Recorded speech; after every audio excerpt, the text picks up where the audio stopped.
నమస్కారం అండి. నేను ఈరోజు మొలకల చెరువు అనే విలేజ్లో ఉన్నాను. మదనపల్లికి జస్ట్ ఒక 30-40 కిలోమీటర్స్ దూరంలో ఉంటుంది. సో ఇక్కడ మనం ATM model in the same time ఈ మ్యాంగో గార్డెన్ అంతా చూడడానికి వచ్చాము. మనం ప్రతి సంవత్సరం మ్యాంగోస్ ఈ మ్యాంగో గార్డెన్లో నుంచి ఇస్తాము. సో అయితే ఇక్కడ మనకి ఏటీఎం మోడల్ కూడా ఉందన్నమాట. సో ఇక్కడ మనకి లక్ష్మీ కుమార్ గారు అనేసి ఈయన ప్రకృతి వ్యవసాయం చేస్తూ ఉన్నారు లాస్ట్ 10 yearsగా.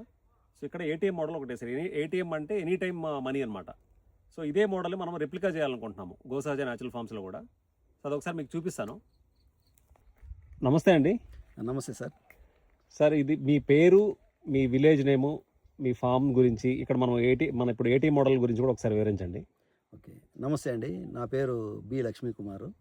నేను మొలకల చెరువు మండలం సోంపల్లి పంచాయతీలో రెడ్డివారిపల్లి ఇక్కడ ధ్యానా ఫార్మ్ ఎస్టేట్స్ అని ఇక్కడ 40 acres మనం న్యాచురల్ ఫార్మింగ్ చేస్తున్నాము. ఇక్కడ ప్రధానంగా ఇప్పుడు వచ్చింది మనం ఏటీఎం మోడల్లోకి ఇక్కడ వచ్చాము. ఏటీఎం మోడల్లో వచ్చేసింది ఇక్కడ బెడ్స్ ఏ విధంగా వేయాలి, ఓకే, తర్వాత మనం బెడ్స్ వచ్చేసింది 4 అడుగులు వేసుకోవాలి ఈ విధంగా. సో ఇక్కడి నుంచి ఇక్కడికి 4 అడుగులు ఉంటుంది. ఓకే, మళ్ళీ ఇక్కడ బోధె వస్తుంది. ఆ బోధెలో మనం ఇక్కడ మిరప వేసాం. ఓకే, ఇటు సైడ్ వచ్చేసింది వంగ వేసాం. ఓకే, ఇక్కడ మధ్యలో వచ్చేసింది ఆకుకూరలు, ఓకే, తర్వాత దుంపలు వేస్తాం. ఓకే, ఇక్కడ దుంపలు వచ్చేసిందను మనకి టైం పడుతుంది, 3 months పడుతుంది. ఓకే, ఆ లోపలే మనం ఆకుకూరలు ఉంటాయి కదా, ఆకుకూరలన్నీ కూడా కట్ చేసి అది మనీ చేసుకోవచ్చు. ఓకే, తర్వాత మిర్చి వస్తుంది, ఓకే, వంగ వస్తుంది. ఇంకా మనం కావాలనుకుంటే బెండ, ఓకే, గోరుచిక్కుడు ఇట్లాంటివన్నీ కూడా పెట్టుకోవచ్చు. ఓకే, అవి కూడా మనం ఫాస్ట్గా వస్తుంది.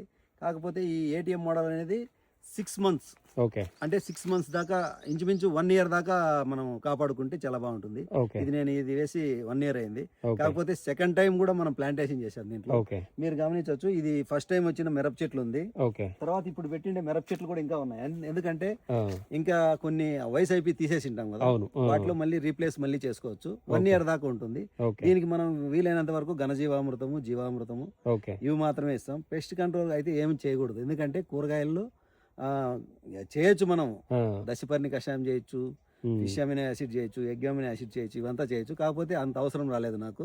కాకపోతే మన భూమి సాయిల్ హెల్తీగా ఉంది కాబట్టి ఈ విధంగా బాగానే ఉంది. సూపర్ అండి. ఇప్పుడు సాయిల్ హెల్తీగా ఉండడానికి మీరు ఏం చేశారు? సాయిల్కి ఫస్ట్ మనం ఘనజీవామృతం వేసాం. ఓకే, ఘనజీవామృతం తర్వాత ఇంకా మనం మొక్క నాటేటప్పుడు ద్రవజీవామృతం కూడా వదిలి తర్వాత మొక్క నాటాం. ఓకే, ఆ విధంగా ఎవ్రీ 10 days ఒకసారి జీవామృతం పంపిస్తూనే ఉండాలి. ఓకే, అంతే. ఇంకా దాంట్లో నుంచి కలుపు తీసుకుంటామంటే సరిపోయింది, వేరే ఏమీ అవసరం లేదు. సూపర్ అండి. Thank you sir.